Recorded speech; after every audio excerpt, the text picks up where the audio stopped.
Hey everybody, welcome to the ANDIKA Bulletin for Thursday, the 13th of February 2025. It's currently 21 minutes to 2 Queensland time, and this should be episode 28. ASX 200 up 18 points today, 85.51. Basically, the ASX is now or has traded and made new highs. Did get to a high of 85.75, so we just peeled off just a little bit there. In news that you can use, the merger with Chemist Warehouse, the implementation of the scheme. This is with Sigma Health. Basically, this dropped yesterday. Sigma now holds all the ordinary shares in Chemist Warehouse, and Chemist Warehouse is a wholly owned subsidiary of Sigma. Chemist Warehouse shareholders who were entitled to receive the scheme consideration have received roughly 45 cents cash and 6.31 etc new Sigma shares per Chemist Warehouse share held as at the scheme record date being last Thursday. So it's all happened. There you go, everybody. So how is Chemist Warehouse doing at the moment?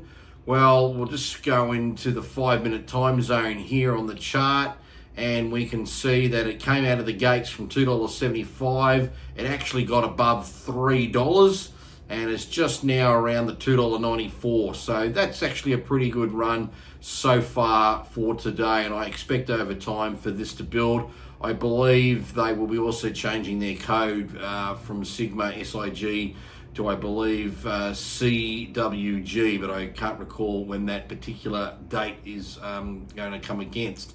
Now, in the United States, they had their inflation data that came out last night. There's a lot of takeouts from this. So consumer prices surged more than expected, accelerating for the 7th straight month, crushing the hopes and dreams of the Fed's path to 2%.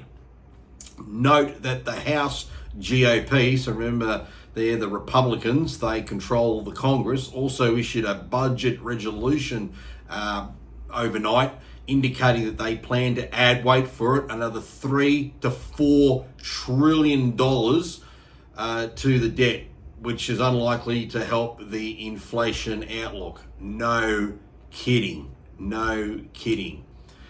On the side note, gold moving itself higher and higher, and gold just at the moment, let's go and grab its price just to give you some live data. We'll just let this load up and we'll just wait one moment. There's gold there, and it's $2,942 US an ounce. So as you can see on this particular chart, it's just been very strong. We're on the daily, and the Aussie dollar at the moment, just since we're on this particular look, we're at 62.87, so not doing all that much. And Bitcoin in Aussie dollar terms, 155,009 Aussie dollars, and in US dollars that's at $97,547 there.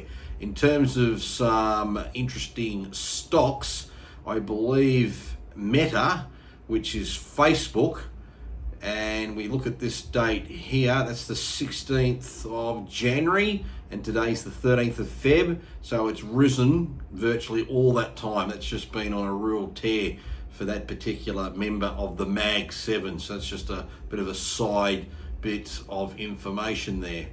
Now, back to this particular chart here about gold.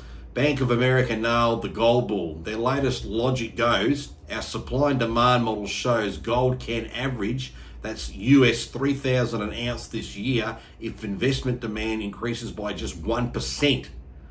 For it to hit $3,500 an ounce US, investment demand would need to rise 10%.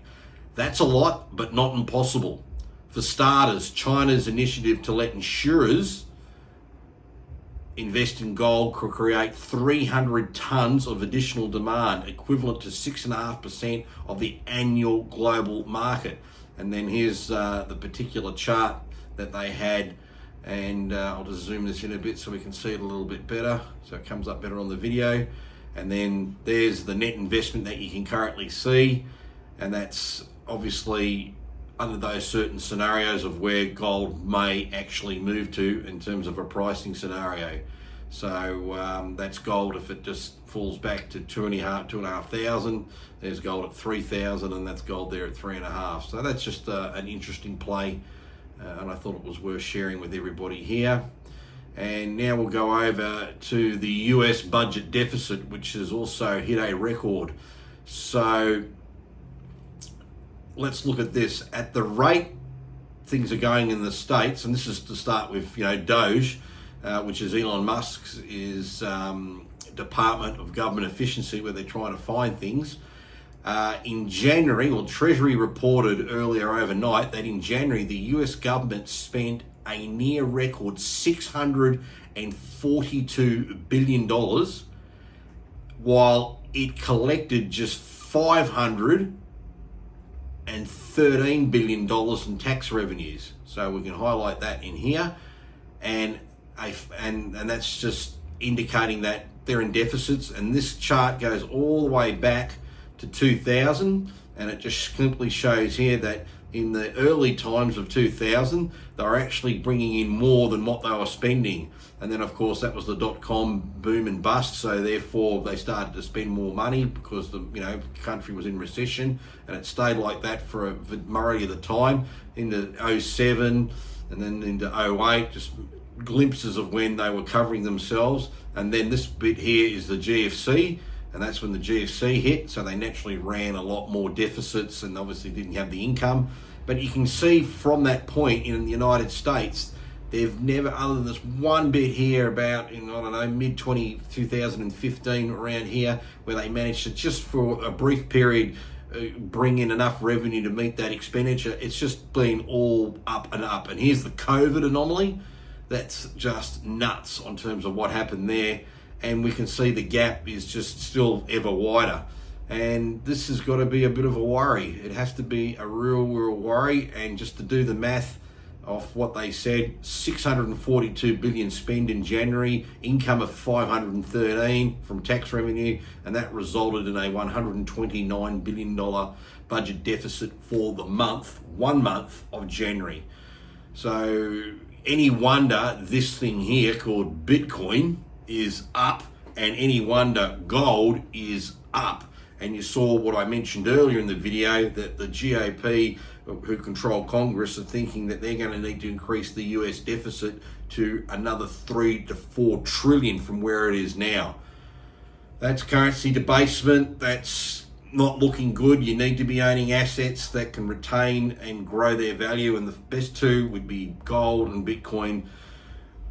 Work that out, guys. If you don't have a position in there, you're going to go backwards. You're definitely going to go backwards. Anyway, that's the wrap for today. Glad you came and watched the bulletin for Thursday, 13th of Feb 2025.